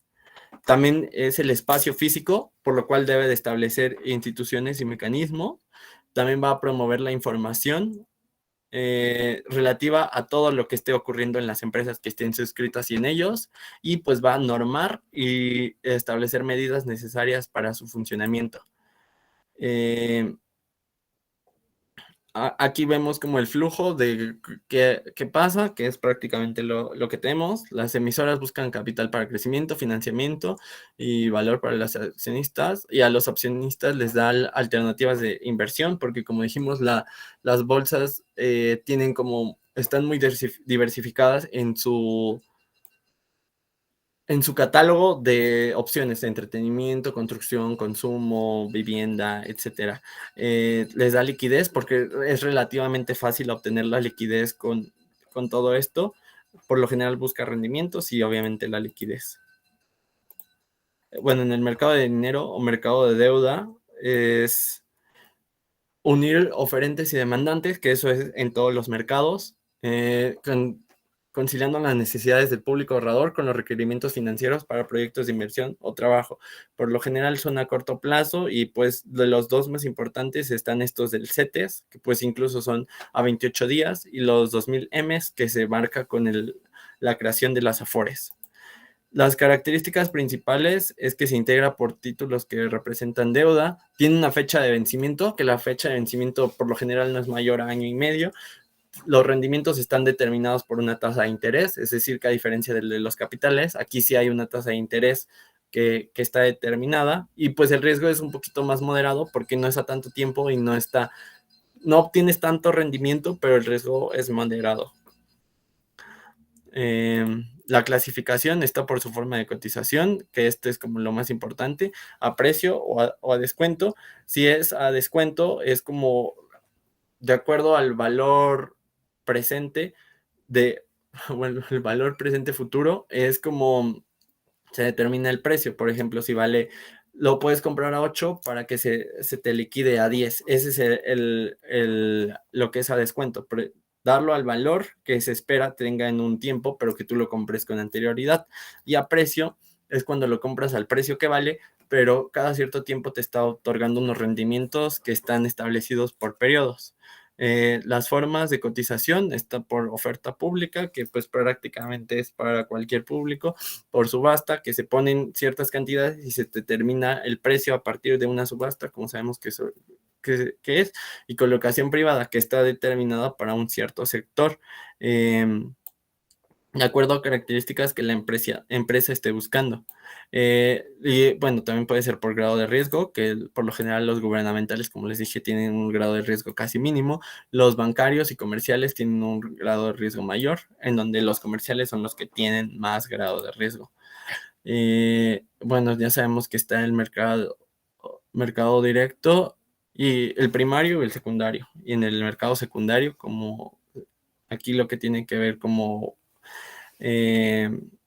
más es las operaciones en directo que se realizan en el mismo día, en 24 o 48 horas.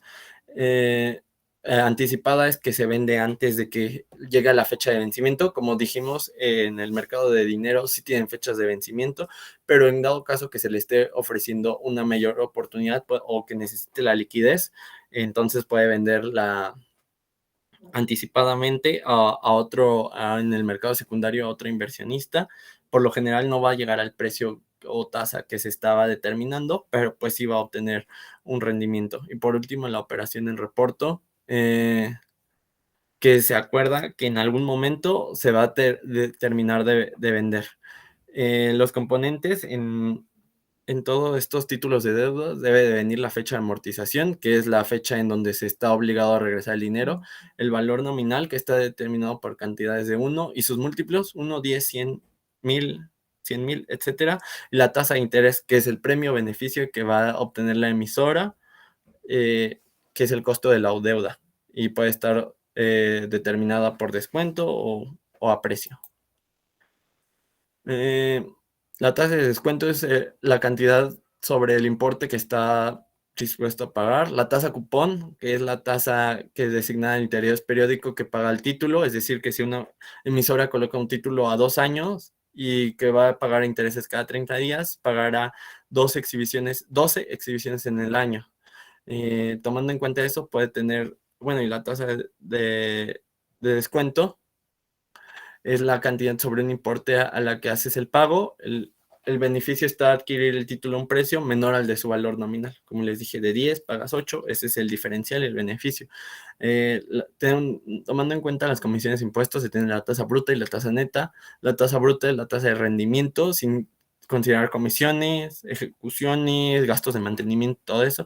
La tasa neta ya es la tasa, ya descontándose las comisiones, los impuestos, etcétera. Y tenemos la tasa nominal y la tasa real. La tasa nominal es la tasa con inflación, es la que se publica en las inversiones, y la tasa real es el rendimiento de las inversiones, pero ya sin inflación. Por lo general, la tasa se debe de ver como con una curva positiva. Es decir, que conforme vaya avanzando el plazo, más interés otorgue. Esto es lo que debería de ser en un mercado estable. Es decir, por ejemplo, aquí se ve que a 28 días te otorga una tasa del 8% y a 360 días te otorga una tasa del 8.20. Deben de compensar que entre más tiempo te tu dinero invertido, mayor sea el rendimiento que se va enfrentando. pero si el mercado no está funcionando de la mejor medida, se va a dar esta tasa de curva negativa. Cuando tu rendimiento, o sea, la tasa de rendimiento va disminuyendo conforme el plazo va aumentando. Esto es como lo que no se esperaría porque en teoría las personas tendrían su dinero ahorrado en la menor cantidad de tiempo, porque pues no tendría sentido tenerlo por más tiempo, porque estaría ofreciendo un menor rendimiento. Hay otros títulos gubernamentales, como son los CETES, los bondes D, los UDIBonos, que son por el gobierno, PICFRAL, los BREM. Les digo, los más conocidos son los CETES y los bondes. Y de este lado están los instrumentos bancarios, que son las apps o bonos, que son a 180 días, los CEDES, los bonos de desarrollo, las obligaciones subordinadas, etcétera. Y los instrumentos de deuda privada, que la verdad no son tan comunes en deuda, que principalmente se busca en acciones, pero pues estos se buscan para el reestructuramiento sistema financiero corporativo y el apoyo al capital del trabajo.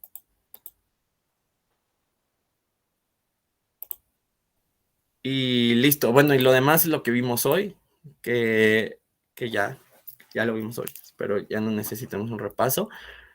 Como vimos, el sistema financiero bueno, lo estuvimos desglosando desde lo más básico que es el sistema financiero, el mercado financiero, el mercado financiero, y ya después ya vimos el mercado de capitales, el mercado de deuda, el mercado de derivados y todos esos. La verdad, es un tema muy interesante, a mí me gusta mucho. Son como bases muy para su carrera que es finanzas, entonces espero les haya sido de utilidad todo lo aprendido en clase. Eh, pues yo de mi parte nada más me restaría como agradecerles a todos los que estuvieron entrando, que por lo general fueron los mismos. Me da gusto porque la intención del curso, al menos de esta materia, y por lo que se vio en Coursera, fue complementar todo lo que estaban viendo en Coursera, que quizás era un poquito más técnico, más humanitario, más global, con algo más conceptual de este lado, para que tuvieran un complemento y al final eran un complemento desde mi punto de vista muy bueno, porque unía las dos cosas más importantes. No sé si ya después de este súper resumen rápido y de todo lo que vimos en la clase, tengan alguna duda de algo, pueden levantar la mano, preguntar. Si no, pues yo les agradezco mucho. Es la primera vez que doy clases acá, entonces me dio mucho gusto compartir clases con ustedes y espero que en el transcurso de su carrera universitaria nos podamos encontrar nuevamente por ahí. Ya la próxima secuencia no va a tener clase, pero la que sigue seguramente sí. Ojalá sea con ustedes. La verdad desconozco. Dime, Damaris. Buenos días, profe. Una disculpa, la verdad entré tarde porque estaba trabajando, ya no me dio chance de entrar temprano. La verdad sí me gustó mucho sus clases. No es que tenga dudas de que no hayan entendido, sino que más bien siento que no me dio el tiempo de poder aprender todo lo que usted compartió. Es mucha información y me gusta, y es buena información la que ha estado compartiendo. En el curso sí estoy un poco preocupada porque no me dio tiempo de hacerlo todo. Solo me faltó la semana 7, que hoy estoy terminando. Pero la 4, que es donde viene el ejercicio, la verdad me costó trabajo encontrar el ejercicio donde estaba y pues ya que lo encontré, ya creo que el miércoles que lo hice. Entonces sí estoy un poco preocupada. ¿No nos darán chance de que pase el tiempo para que se acredite la tarea que hicimos para que no nos reprueben a todos? Ok. Yo ya comenté eso porque justamente yo tomé el curso y mi certificado se tardó en liberarse porque yo había enviado la tarea del tema 4 y no nos aquí Ale, ¿crees que nos puedas habilitar para calificar la clase, porfa? Bueno, te decía, yo tomé el curso, venía en la semana 4 y se tardó mi certificado en liberarse porque yo ya había terminado, pero esa clase no se había habilitado. Entonces, bueno, no, esa calificación no se había habilitado, entonces no me otorgaba el reconocimiento. Yo tengo acceso a cómo han avanzado todos. Entonces, lo que yo les voy a pedir es que acaben el curso y aunque no se haya liberado el certificado, lo acaben. Todas las personas que hayan acabado y no se les haya liberado el curso, bueno, vamos a conseguir que se les, o sea, es como extraoficial. Bueno, no es extraoficial, sino como que se va a conseguir que las licencias duren 2 días más, pero con la condición solo a las personas que ya hayan acabado el curso y solo para que se descargue su certificado. Solo para que se descargue el certificado, no para que acaben el curso. El curso sí o sí se debe de acabar el domingo antes de las 23:59. Después se les van a quitar las licencias y ya las personas que no hayan podido descargar su certificado por ese detallito de la clase 4, que es lo de que se tarda en liberar la calificación, en los siguientes días ya se estaría liberando y ya podrían descargar su certificado y acreditar la clase sin ningún problema. Si dices que lo hiciste el miércoles, yo espero que para el domingo ya esté liberado esa calificación, ya nada más que termines el 7 y ya. Si no está así, la licencia se te extendería porque se vería en mi pantalla que sí terminaste el curso y que nada más te falta esa calificación para que lunes o martes puedas descargar tu certificado y acreditar la materia sin ningún problema. Gracias, profe. Igual, ella ve que al final de cada semana hay un examen con honores, ¿no? Ese, la verdad, hubo uno que no entendí por qué no salía bien. Era el de tres preguntas. Eran 2 operaciones y una pregunta acerca del petróleo. Entonces, la tuve mal porque me faltaba una. No alcanzaba la calificación suficiente para aprobar. Pero nunca entendí por qué tuve mal la operación si la fórmula yo la estaba haciendo como seguía. Ahí no sé si puedas enviarme una captura de pantalla. No sé si todavía te dé la opción de volverlo a tomar, pero de todas maneras, si el curso se puede acreditar sin esos exámenes.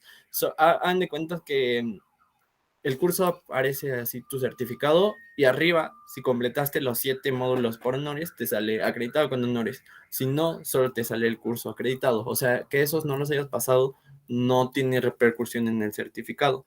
Si quieres, si te da la oportunidad de volverlo a hacer, si quieres, mándame una captura de pantalla y lo reviso, saco los cálculos y ya te trato de contestar a la brevedad posible. Voy a estar un poco ocupado este fin de semana, pero si me es posible, te puedo contestar el domingo en la tarde-noche y pues trata de contestar los demás. Si todavía te da chance de contestar ese, te trato de orientar para que puedas obtener tu certificado con honores. Ok, muchas gracias, profe. A ti, Su correo Damaris. se lo envió. Sí, por Classroom o al correo. Algunos ya me están enviando mensajes por correo, y trato de contestarlo a la Muchas brevedad gracias, posible. profe. Todavía no está la encuesta, ¿verdad? Gracias. Ya la vi. Ya, listo. Dime, Janet. Profe, yo tenía la duda. Si tengo el certificado, ya quedó acreditado todo, ¿verdad? Sí, porfa, suba la screenshot porque yo solo estoy ya calificando en el tercer módulo quien sube su Ya S. lo subí, decía que subiera el certificado. Ok. Ahora me surgió otra duda después de lo que dijo Damaris.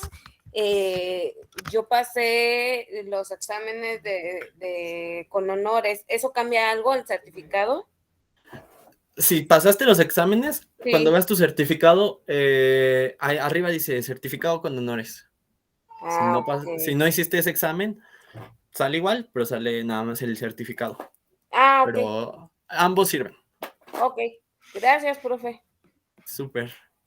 No sé, ¿alguien más tiene duda? María, Leonor, Erika. ¿No? Sí, lo mismo, profe. Si esos exámenes no los hice, no importa. Como vi que era No. opcional, no los contesté. Sí. De hecho, de ti ya me acuerdo que ya te regresé la calificación, si no me equivoco. Entonces ya ya quedó, ya lo revisé. Ok, gracias. ¿A ti? Leonor, sí, dime. Ah. Leonor. Creo que abriste el micrófono, ¿no? Profe, ¿en dónde regresa la calificación? En Classroom le estoy regresando la calificación del tercer módulo, que ya solo se las estoy regresando a quien ya me suba el certificado.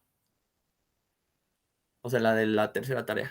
Ahí estoy regresando la calificación. Pero ya en los otros módulos, no sé si alguno de ustedes cayó en el supuesto de que si no llegaban al módulo que les decía, aún así les regresaba la calificación con el 10.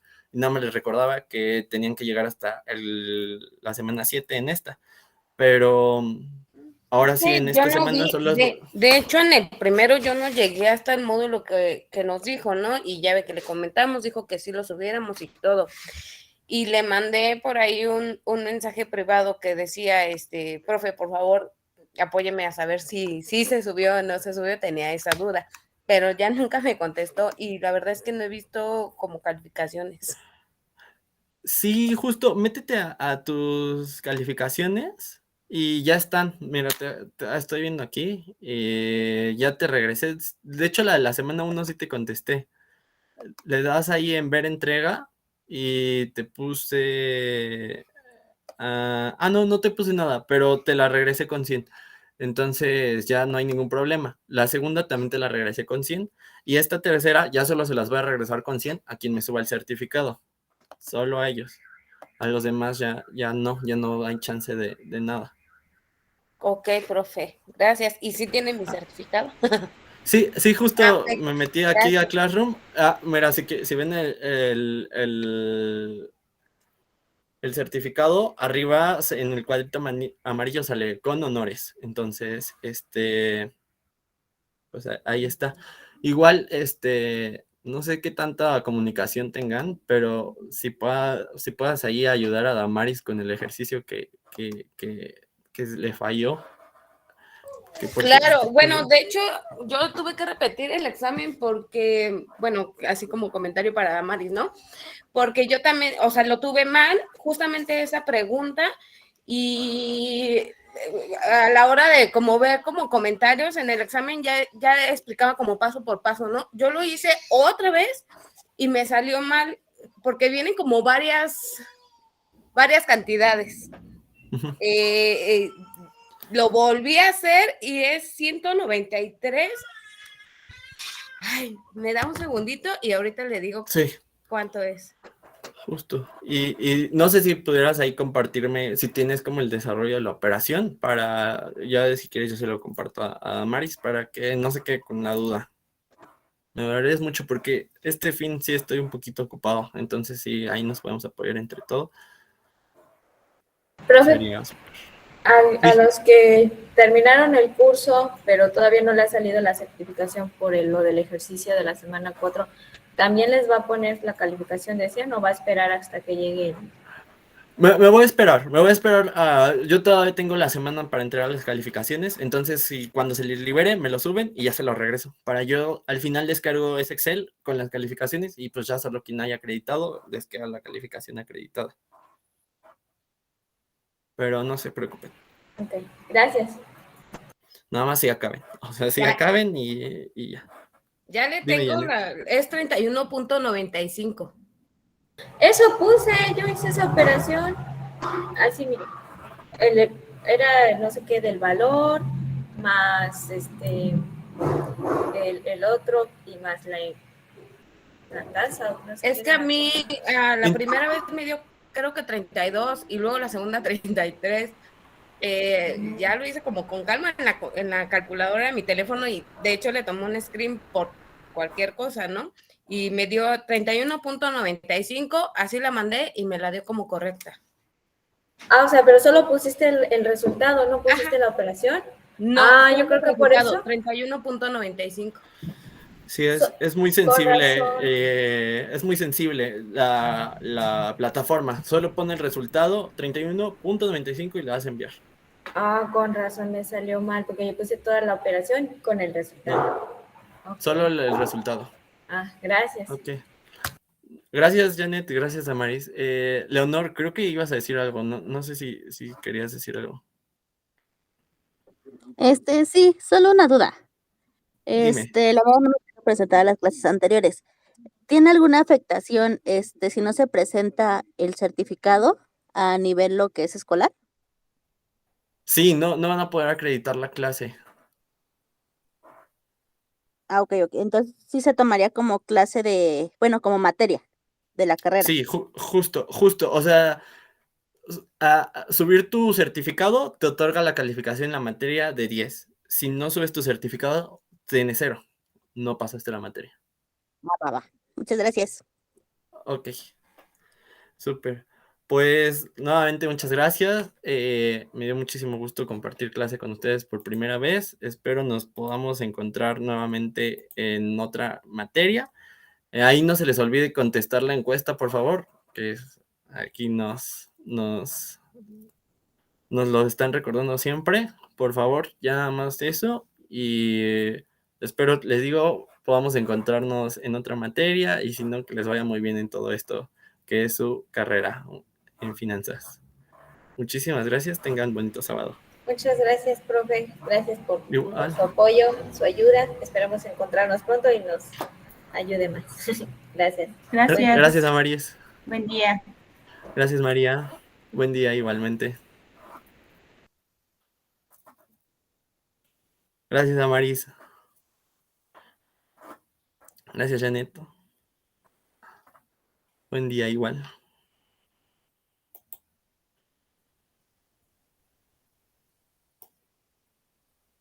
Listo. Gracias, Ale. Nos estamos viendo.